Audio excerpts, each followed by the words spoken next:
And tonight, we are having a conversation about what we all witnessed before the Supreme Court today. I'm pretty sure you've looked at the substance already. But in the substance of what happened when they talked today about the LGBTQ case that was before the Supreme Court today, nothing really happened. It was just a preliminary cases that were before the court for considerations.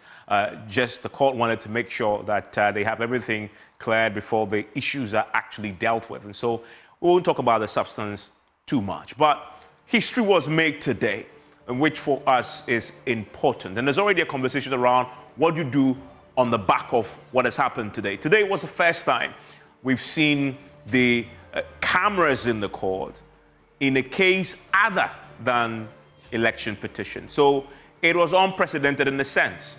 We haven't seen this sort of unfettered access where the cameras are in there, broadcast live, if it wasn't an election petition case, right? And so that was important. And I had Attorney General, for example, talking right after the case was heard. And remember, it was Attorney General who wrote to the Chief Justice and recommended that the cameras be allowed in. In fact, made a request to that effect. Of course, the Chief Justice looked at that and agreed that it was important that the cameras were let in. In the case, there wasn't an election petition. So that's key. Now we're hearing from the Attorney General himself post that hearing today, suggesting that this should become the norm. It should become a regular part, a regular feature of very important hearing of cases of national importance, of public interest, especially if it's at the Supreme Court and has the constitutional implications that we are all very interested in. The Supreme Court should consider allowing the cameras in for us to watch and to promote transparency of what was happening there. So that is a call that is made by the Attorney General. And coming from him, we need to stop and consider it. That will fundamentally change the landscape when it comes to the relationship between the judiciary, the media, but most importantly, the people the judiciary serves, all of us, really. Because you don't wait for another lawyer to explain to you what happened in the court. You watch yourself. You listen. You see the mannerism. You can come to your own conclusion. So when you hear somebody tell you what happened in court and it's a spin, you will know. That at least is the positive side of that. That's what it has been. And of course, you know the two cases. The last time we saw the cameras in the court, the 2012 election petition and the 2020 election petition, it was brilliant, was it not? We saw what happened. We all came to our conclusions even before the judgment was delivered. But what were the cases today? We had the Richard Sky case and the Amanda Odoi case. They all have to do with the anti-LGBTQ bill, which is a subject of some intense controversy. Both, they've gone to court, asking the court to do a few things. One, they've asked the court to consider the bill before it and, in essence, raise some fundamental issues. Restrain the Speaker of Parliament when it comes to that particular matter. Restrain the Speaker of Parliament from receiving the bill, which is a matter that is in controversy, as you know, and from the clerk from sending that bill, but also receiving it. And we've also seen that injunction application before the Supreme Court and the declaration the Parliament indeed lacked the necessary quorum to look at it when, in fact, they did and took a decision to pass it.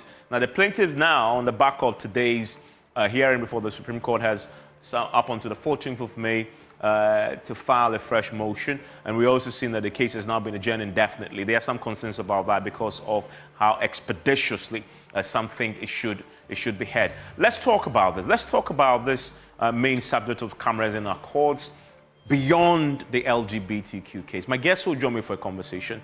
Stay with me after this. And thanks for staying with us here on PM Express. My guest joining me for a conversation. I'm looking forward to it. Anytime we speak about something that has to do with my profession, it is exciting to hear the thoughts of those who are in court, but also the Ghana Journalists Association chipping in on something pretty historic that happened today. I'll explain pretty shortly. But PM Express is always brought to you by Syntex Tanks. It is strong, it is tough. Alumobites experience greatness in every moment.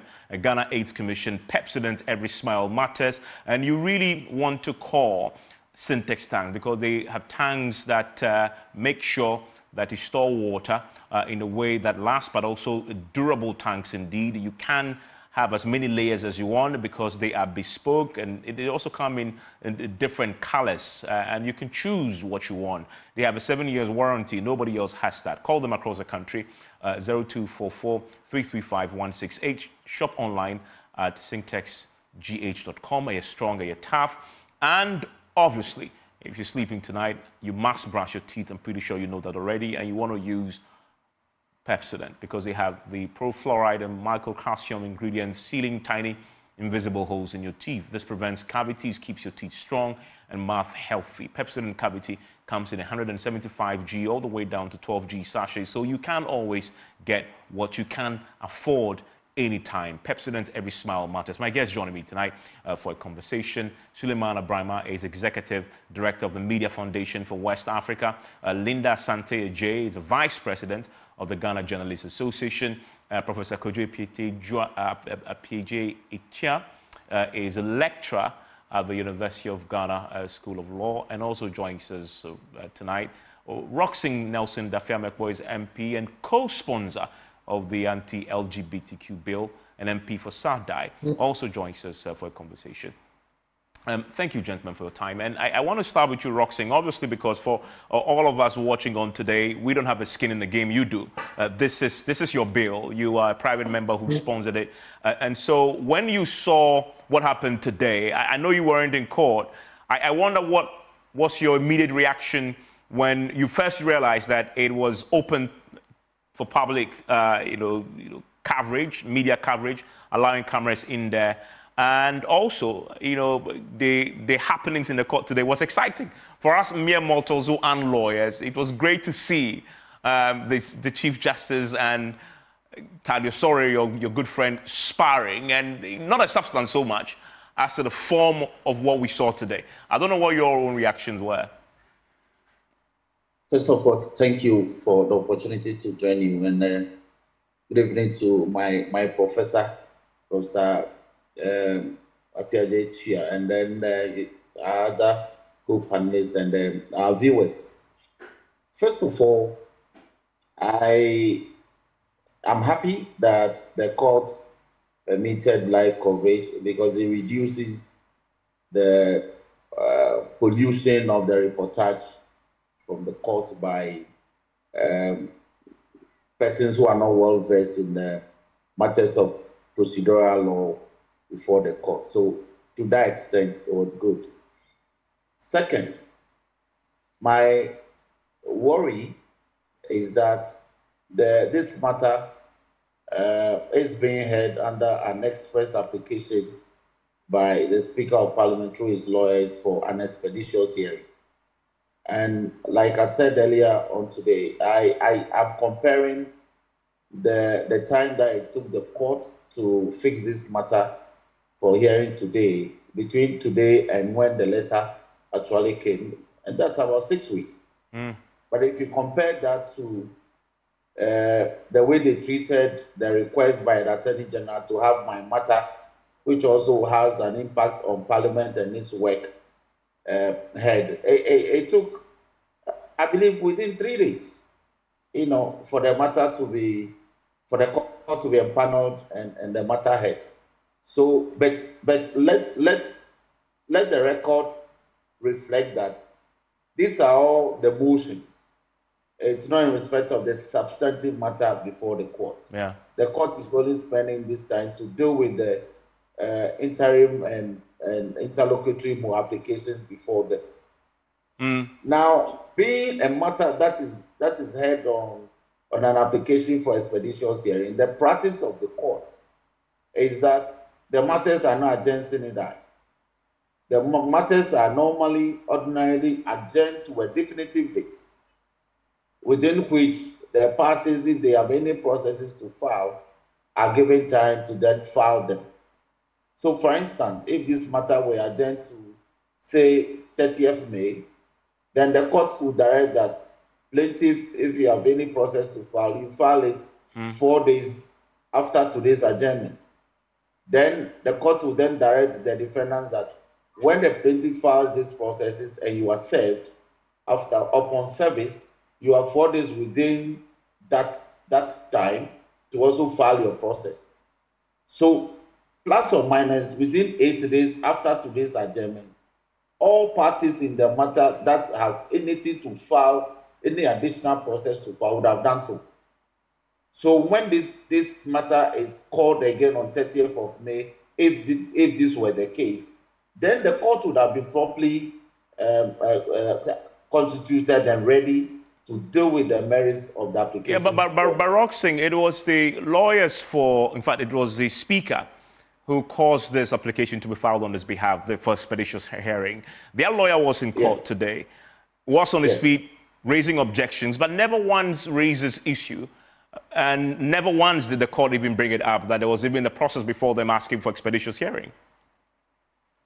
No, but that matter was not in controversy. Everybody knew that this matter was being heard expeditiously based on his request before the court. So he need not belabor that. But I speak to practice, and I'm saying that anytime the court is hearing expeditious matters, the cases are not adjourned sine die, because the hypothetical implication is that this matter may not be heard this side of the legal year. If you ask me, if the parties have no time limit within which to file the processes that they have to file before the registrar will be called upon pursuant to maybe a request by a party to issue hearing notice, it means that when the parties may take their own time to file whichever processes they want to file and perhaps go to sleep. So I speak purely, and I hope that my professor will agree with me, I speak purely about what happens in practice. That where the court is being enjoined to hear a certain matter expeditiously, parties are bound to time within which to do things that they have to do before the court. Okay. They are not allowed to do so.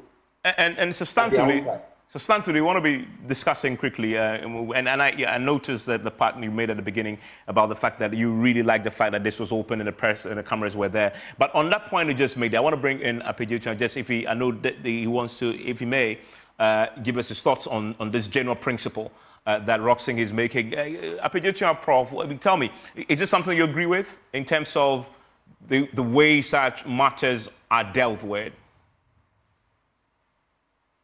Good evening, Evans. Unfortunately, I'm now joining the conversation, so I don't know what I said. Okay. No problem at all. I mean, Rock Singh was talking about matters before the courts that are heard with expedition, such as this case. Normally, you will not adjourn it indefinitely. And that he was expecting that there's a firm date is fixed so you can facilitate that expeditious hearing. And that for him is a principle that he believed the Supreme Court should have adopted. Definitely, I agree with him on that score. If it's a live broadcast, it is to say that the case is of public interest and people should know what is going on so that they will be informed, and it will help in ensuring that there's transparency in the process. In such cases, the court will clearly tell the dates and times that this hearing is going to take place, so that people will prepare for it. And usually, there is an allocated time frame to do that. So it shouldn't be a situation where the case is adjourned and then it will return or continue the next week or 2 weeks or something. Unfortunately, I'm not in the jurisdiction, so I'm not able to tell where the case is at the moment. But I understand that it has been adjourned for another time. But in such cases, you allocate a time period within which you think the case will be completed. It is shown live on every day, and or even if to pause at all for a day or two. But there should be that continuity so that it will continue to generate people's interest and it will be able to realize the goal or objective for which the live broadcasting was proposed. On the live broadcasting question, I mean, you teach law. And for my friends who go to law school, they tell me that they are really trained to come out thinking about the cause. It's a very conservative place. You go in there, you do your advocacy before a judge, and you leave. Now we're seeing, of course, we became familiar with the election petition case, where they allowed the cameras into the courtroom for the first time in 2013, and then in 2021, after the 2020 case, we saw that also play out. Now we're seeing, for the very first time, in a case that is before the Supreme Court of a national interest, that is not a presidential petition, cameras let in there. Do you harbor any fears that this particular step taken by the CJ in this matter, now there are petitions and calls all over the place, including the AG making a point that it should become the norm, that this possibly is opening a floodgate that may become an unruly horse?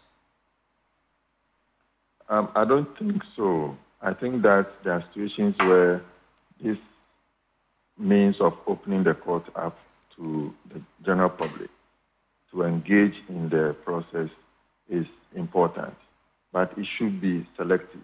The cases such that will fall into such categories should be cases of public interest and cases which have generated such controversy or general public interest where the discussion is all over the place. And so the idea is that if people get to be involved in it, they will be able to understand what is going on, and it will help demystify the process and also clear people's minds about whether there is some ways that the government may be employing to stifle access to justice and access to proceedings and so on. So I think it's a good idea. In the wisdom of the Chief Justice or the General Legal Counsel or some other body, even it could be proposed by the Ghana Bar Association, to ensure that there are clear guidelines. In some countries, they do that. And there are also rules as to who can take part in the live telecast. So there are particular broadcasting stations who, because of their credibility and so on, are allowed to register in the first place with the court, and then they are given the opportunity to engage in a live telecast. So it wouldn't be any broadcast station that could even be allowed. So when those rules are laid out, then we can follow that. And when a particular case falls into such a realm, then the AG or any interested party in the case can request that. Or the court may decide on its own that this is a case that we think the public should be interested in, and therefore we are going to suggest live broadcast. Then it goes ahead. But like I said, if such a decision is taken, then there should be an allocated time frame for that case. And within a time period, they should deliver their judgment, and in all of this, the public is engaged in the process. Suleiman Abrahima, shouldn't this be an unfettered access really to the courts? This is what we need, right? I mean, it will promote transparency in our courts, but a healthy relationship between the court itself and the citizens. Should we put in place rules that may tend to restrict access? Sule, please, if you don't mind unmuting for me. I think you've muted now. I can hear you. Sorry. Yes, I can hear you now, yeah. I think any processes that would allow the citizenry to have a full picture of whatever is happening within our governance architecture is an important exercise. But what is also important is the procedural mechanisms that we have to put in place to ensure that in trying to promote transparency, accountability, and all of that, we don't end up also compromising the fundamental principles about trials and procedures in our courts. And I say so because, I mean, of course, Ghana is not an island. And in terms of even our judiciary, I think we borrow quite a lot from the Commonwealth. We borrow quite a lot from the English practices. And then, of course, we also learn from what is happening in places like the US and so on. If you look at the US today, I think a number of states have actually made a provision that allows for cameras in the courtrooms, as they would call it, because traditionally, press journalists have always been allowed into the courtrooms. And I mean, newspaper journalists have always been allowed. And in this case, if you're talking about maybe persons who write for online, I think it is also allowed. What traditionally has been forbidden, in quotes, has been the use of cameras, maybe taking photographs, filming, and all of that. But today in the United States, quite a number of states have made provisions that allow for that, except that in those circumstances, there are procedural mechanisms in place that journalists and those who would seek to film would have to abide by. And that is important because we're talking about, for example, in the 60s, if you read the literature, there was a US case where the judges thought that, look, this is an important matter. We should have the cameras in there, let the people of America follow the case and all of that. And in the end, the Supreme Court upheld an appeal by the convict who said that given the activities of cameramen and how, the media was basically conducting themselves in the courtrooms, it ended up denying him a fair trial. And the Supreme Court upheld that. Again, if you look at one of, I think, the most classic cases on matters related to whether or not we should have the cameras in the courtrooms is the O.J. Simpson case, relating to the alleged murder of a spouse and all of that. And the cameras were allowed into the courtroom. And what then happened was that people say, well, the presence of the cameras and how the media people conducted themselves basically confirmed the cautionary admonitions that those who are opposed to that practice would always put forward, because they claim that during the trial, because of the cameras and so on, the trial basically devolved into undignified media circus, which then became a perfect fodder for comedy routines, late night programs, and so on and so forth, which then affected the credibility of the trial, even as the purpose was letting people follow what was happening. So I think it is important, but we can't jump into it and say, it will be good for us to learn about what happens in the courtrooms. Yes, it is, but we need to go through the processes and the procedures. Maybe it has to be gradual. As we have started important high-profile cases, we can allow the cameras into the courtrooms, learn from, and then build the fundamental pillars that will be needed to ensure that the process will not be abused. And in the end, justice delivery will not also be compromised. And that's why I need to bring in the Ghana Journalists Association, because you use the word abuse, the possibility of abuse in this process. And the GJA is firmly in favor of this becoming the norm. Linda is the vice president of the association. Linda, what do you make of that assessment there by Suleiman Abrahama? The possibility of abuse that we need to guard against. And so he recommends introduce this gradually. You represent us all. You, of course, an association in which we all ascribe to as members. Do you share that concern? Yeah, thank you very much, and good evening to all of us. I think I do share in the concerns raised by Suleiman. As we all agree to have this in this country, I think that we all know how our media landscape is and how some journalists misuse the opportunities given them. I think we need to be extremely careful with this whole concept. And also, just for us to have the journalists exercising some high level of professionalism, we need to be extremely cautious. And for me, I think we need to have some kind of orientation for journalists. I mean, you don't trust us journalists. This is your association. You don't trust the journalists you lead. No, I do really trust, but then we also need to be extremely careful so that we do not misuse the opportunity given us for this time now. I mean, why there's so much caution? I mean, this is a group of journalists across the country that you, of course, have. You can vouch our integrity. I'm not talking about just us here at Multimedia, but we're very professional, are we not? We can deal with this in a very professional manner. So I'm coming up from this angle that, it's a good thing to have cameras in the courtroom telecasting live, and proceedings. But then it also has the pros and cons. How we shape or how are we going to present it to our viewers in order not for them to, before even judgment is given, in order not for the public to prejudge, the proceedings, and also twist, in terms of the proceedings as it goes on, how are they going to receive it?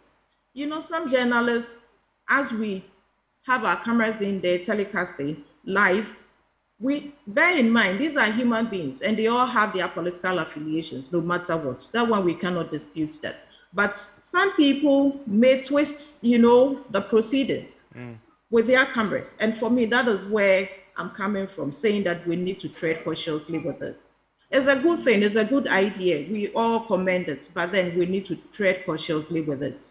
Okay, let me speak to the lawyer in this conversation. I'm going to go back to Roxy. Roxy, do you share that? You are not a journalist, but you've heard the Journalists Association say, well, yeah, we represent journalists, but even for us, we're encouraging caution because some of our members can twist us. You are not a journalist. What would you say to that? Now, let me give a brief background regarding how conservative our courts are. Now, that does not detract from the fact that our laws do not permit public hearing of cases. Indeed, the Constitution as well as the Courts Act, as recently amended, makes provision for cases to be heard in public, in open court. The only exemptions of cases being heard in camera, that is in the Chamber of Judges, outside of the purview of the whole of the entire general public, is in respect of adoption of children. That's cases involving adoption of children, cases about children's welfare in terms of matrimonial causes actions, for example, divorce or maintenance actions, or in criminal matters where the testimony of a material witness is such that the court doesn't or the parties don't want that material witness to be exposed to. These are the few examples that are exempted.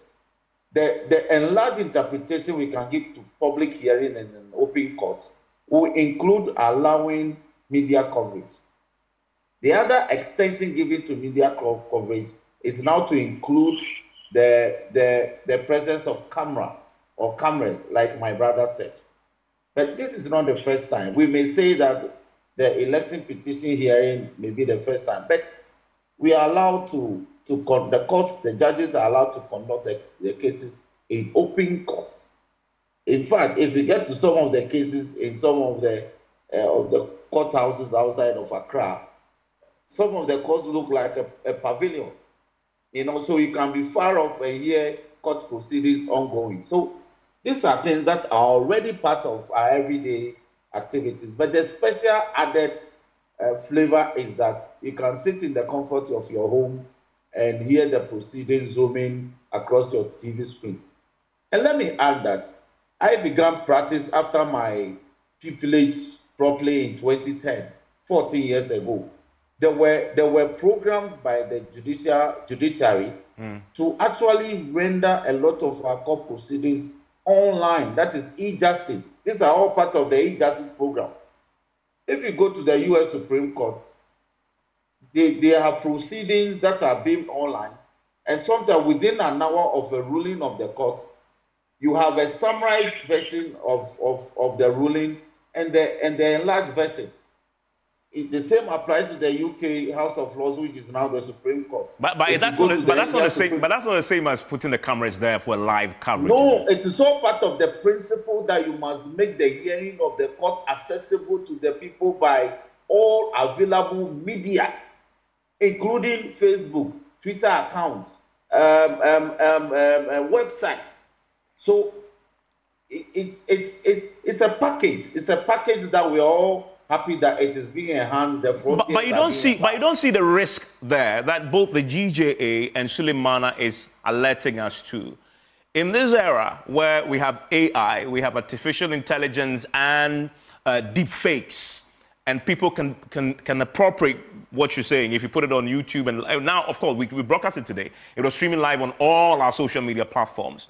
Aren't you overexposing a very conservative institution to possible abuse, not only by journalists, by citizen journalists and social media players and bloggers who may take that and use it for their own commercial purposes sometimes?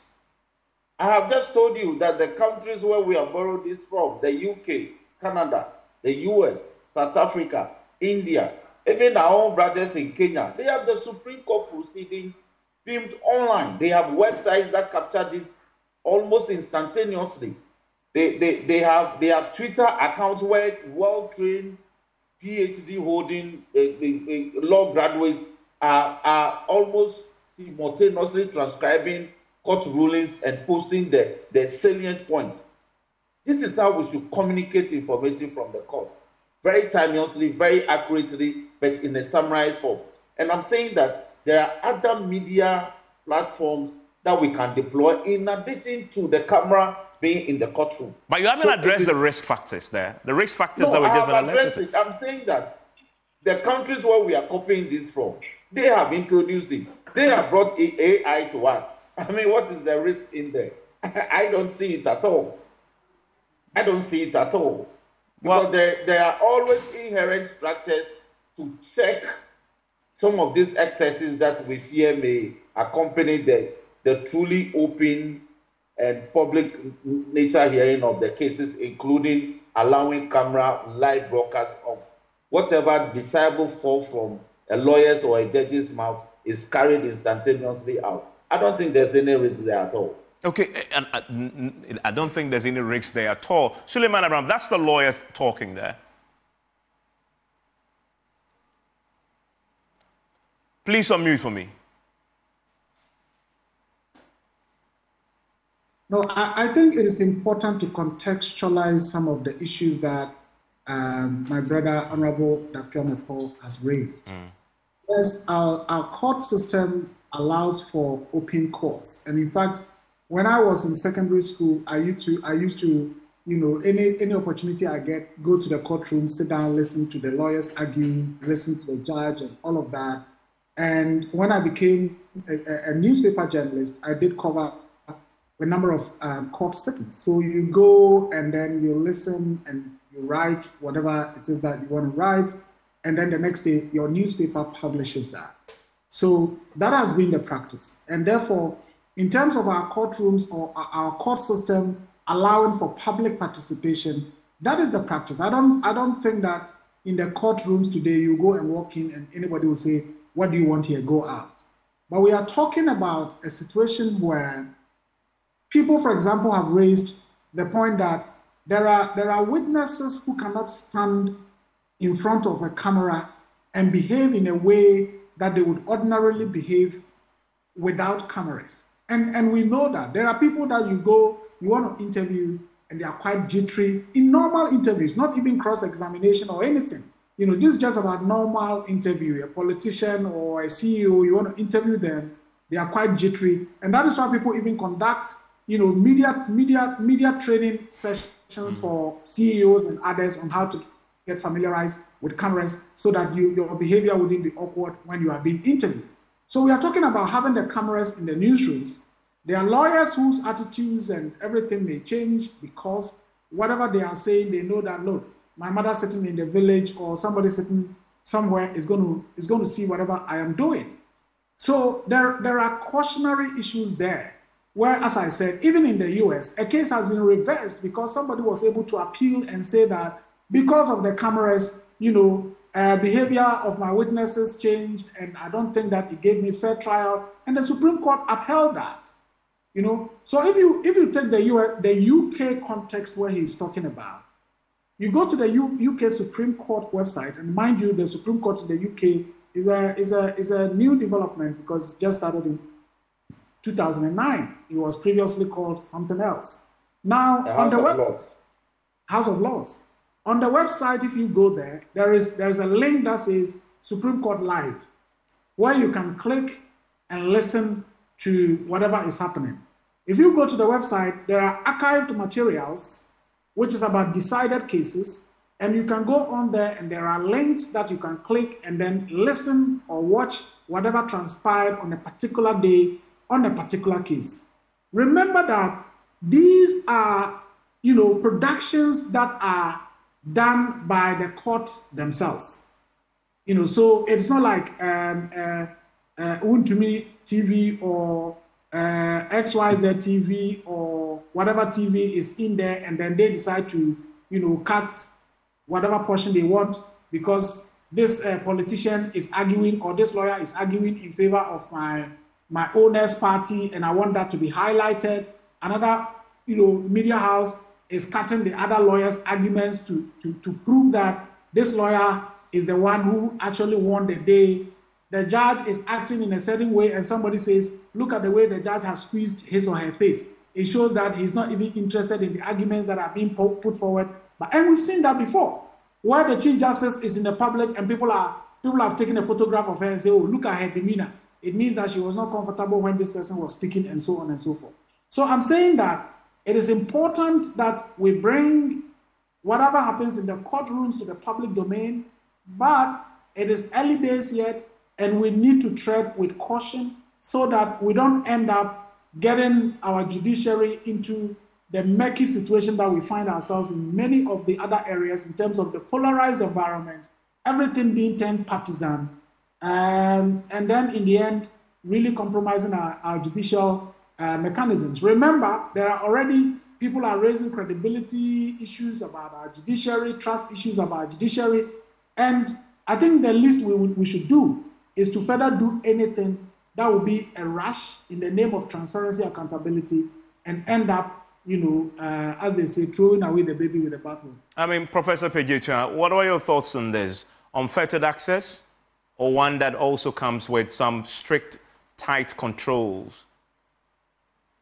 I think the issue is about freedom of expression as well. It's about being able to access information, receive information, and impart information. And it's also about ensuring that open access to justice helps in promoting transparency and information to the public.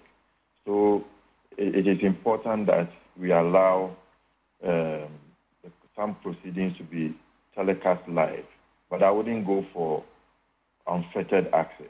Okay. I think that should be controlled. And that's why I was making the point that the media and the judiciary should develop protocols and determine what cases can be broadcast live. What cases would you recommend? Even now, I mean, that's an area that is already up for conversation. Looking at what you know, what cases would you say should lend itself to live coverage? Public interest cases. Cases covering Galamsey, for example. It is something that is dear to the heart of the nation, and people are talking about it. Election petition cases. This particular case, this LGBTQ case, has generated so much talk and controversy and discussion. I think it is something that should go on air live. Such cases where we have serious human rights issues embedded in it, these cases should form part of a public live broadcast so that people will learn through the process, not only for academics or for law students, but the general public. They want to be part of the process, and they want to see how things happen within the courtroom and to form their judgments and opinions. So I think that through this development of this protocol, we can get clear guidelines as to how this can be organized. It shouldn't be at the request of a particular Attorney General at a particular point in time and for the CJ to decide whether to accept it or not. But when the guidelines are laid clearly, the protocols have been set up, and the situations where this is done, there can be situations where the telecast is ongoing, it can be suspended because of the fact that it may disrupt court proceedings, or it may affect the examination or cross-examination of a particular witness. And where a witness, for example, would object to live coverage, that should be respected. All these protocols can be developed so that it will guide situations where we can say that this particular case should go live. Somebody can request for it based on the fact that it meets the indicators for live broadcast, and it will be considered. Linda, with the Ghana Journalists Association, you definitely back this call to expand access into the courts, but you have concerns about possible abuse. So what can the association do to equip journalists when we come to the point where this becomes part of our judicial process? So that the abuse is heavily restricted and limited. I mean, can the association do anything in this regard? Yes, I think there's something that we can do. Sit around the table with stakeholders and then probably come up with some laid down guidelines to guide reporters who will be entering the courtrooms to telecast this live for all of us. I think we need to sit around the table with our stakeholders, the judicial service, some lawyers together, so that they can take these journalists through some kind of training and then develop some guidelines for them to follow. So training is what you're proposing here? Sure. But again, in terms of we are not there yet, in terms of reopening the courts fully. Now, it's almost going to be applied on a case-by-case basis. There is now a call, for example, to, as you've heard, streamline this. And that will require some advocacy between yourselves, the AG who is open to this, but also the judiciary. Are we going to see a concerted approach to doing this, where GJA leads in the advocacy, drawing of the guidelines around this to govern this, indeed, if it becomes part of the process of covering the courts? Yes, of course, GJ will be glad to lead this advocacy, and will certainly do that. Currently, we've had some kind of engagement with the judicial service in terms of training journalists. We've done it before, I think last year or two. Mm-hmm. We came together, collaborating with them, training the court reporters. And I think that with this establishment, or with this cooperation that we have with them, we are going to ride on the back of that and then strengthen reportage in terms of getting them know what they have to report on accurately, professionally, because at the end of the day, we are all promoting the democracy of our country and also ensuring that journalists act professionally. Okay. And Roxing, there's a suggestion by Prof that not all cases should be open to, the media when it comes to coverage, but he defines which cases should qualify for this. He says the public interest cases. Do you agree, or you think every case should lend itself to this? I disagree with Prof, and I'll couch my point in the converse. I'll rather request that certain cases should rather be heard in camera. All right? Parliament is covered 24 hours. Parliament's proceedings. There are no inhibitions. Parliament has other websites, Facebooks, where proceedings are carried live. People follow it from the comfort of their homes. What is strange about Supreme Court proceedings? Supreme Court sits averagely from 10 a.m. to about 2 p.m. or 3 p.m., depending on the workload of the court for a day. GBC can install a camera and cover proceedings for the day. It's rather other cases that the Supreme Court, based on the guidelines that Prof speaks of, that may be heard in camera. So you're saying that the rule should be all cases covered, then you have an exception where then cases then are heard in camera. Okay. Thank you, because you see, let me tell you this. I entered law school in 2007 without writing any entrance exam because we were few. When we left the faculty, and Prof taught us in 2005 and 2006, and then we left. We entered law school we got a group from Tech, they joined us, we entered law school. There was no pressure on the law school. But as soon as there was live coverage of the election petition in 2012 and 2013, interest in the study of law ballooned in this country. So there's a certain social value and benefits that we derive from covering some of these proceedings. People are motivated to become judges. People are motivated to work hard to become lawyers. People are even motivated to become even court interpreters. You have no idea. So we should rather look at the benefits that it will bring to the people than the disbenefits, because the court has inherent structures, including contempt proceedings, to court and sanction people if they misreport or they abuse the process. Because when you do that, you bring the image and sanctity of the court into disrepute, and that will be undermining. You will be conducting yourself, that will be contumacious of the powers of the court. So I think going forward, I rather call for an open court, open coverage, so that people can follow cases. Those who are doing well in court will be known. Those who are not doing well will be known. When we have other cases where the issues are very thorny and all that, we can do in-camera hearing as our rules of court determine. And let me finally say that the Supreme Court, headed by the CJ, recently, just about 3 weeks ago, issued a plethora of practice directions. I'm still reading it. I hope that there's one on coverage of court proceedings by media house.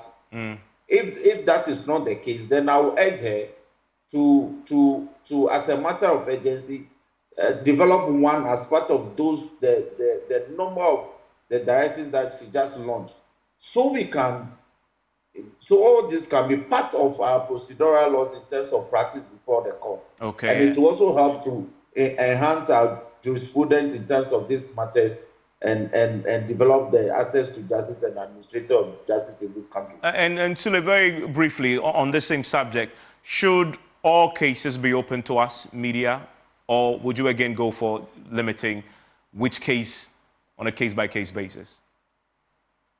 Well, I think that the ideal situation would have been yes, but I doubt that we are there yet. I would still say that we should proceed hasten quite slowly and with caution, because I don't know of anywhere in the world where the rule has become that all cases can be heard, with cameras on, whether in the US, whether in the UK, whether in India, whether in South Africa. I don't know of any jurisdiction where that, sweeping or overarching rule has been made that all court cases can be heard. I believe that, they would have wished that it is the case, but it's something quite dicey, and we need to hasten slowly. So you agree with the I guess qualifying criteria being a public interest case, exactly. as Prof has said. Yes. Okay. So if it's public interest, cover it live, and let the rules apply. Okay. Then until such a time that we have in place all the guidelines, the processes, that would enable us to know what to do when you go into the courtroom. Because as the honorable member is saying, we don't also want a situation where journalists will now be, getting themselves into trouble because they didn't do what the court thought that as is in the right contempt of court.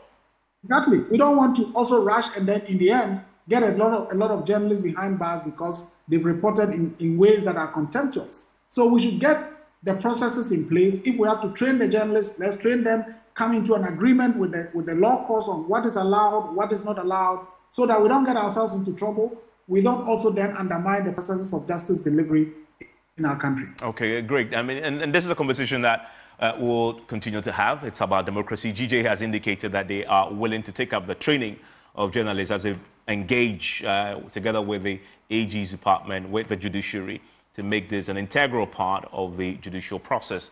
Enjoy the rest of your evening, and thank you, gentlemen and lady.